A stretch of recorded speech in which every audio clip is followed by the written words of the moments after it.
ఇది ప్రజాప్రభుత్వం. ఎక్కడ జర్నలిస్టులకు ఇబ్బంది కలిగినా వారికి ప్రభుత్వం అండగా ఉంటుంది. భయపడాల్సిన పనే లేదని భరోసా ఇచ్చారు మంత్రి పొన్నం ప్రభాకర్. రిపోర్టర్ ఆరోగ్య పరిస్థితిపై జిల్లా కలెక్టర్, వైద్య శాఖ అధికారులకు అప్పగించామని, ఈ దాడికి కారణమైన వారిపై కఠిన చర్యలు తీసుకుంటామని కూడా అన్నారు మంత్రి పొన్నం.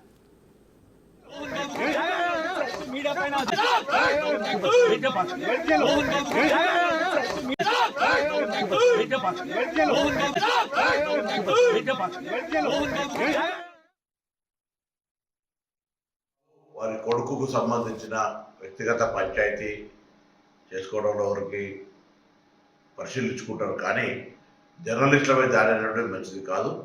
ప్రభుత్వం స్పందిస్తుంది. ఎక్కడైనా జర్నలిస్టులకు ఇబ్బంది కలిగితే తెలంగాణ ప్రజాపాలన ప్రభుత్వం వారికి అండగా ఉంటుంది. ఆందోళన చెందాల్సిన లేదు. చికిత్సకు సంబంధించి జిల్లా కలెక్టర్ గారిని, అదేవిధంగా వైద్య శాఖకు సంబంధించిన అధికారులకు చెప్పడం జరిగింది. ఆ రిపోర్టర్కు సంబంధించిన ఆరోగ్యం ఎక్కడ కూడా ఇబ్బంది లేకుండా చూడాలని కోరుతా ఉన్నాం. అదేవిధంగా దానికి సంఘటనకు సంబంధించి విచారణ చేసి సంబంధిత వారిపై చర్యలు తీసుకోవడం జరుగుతుంది.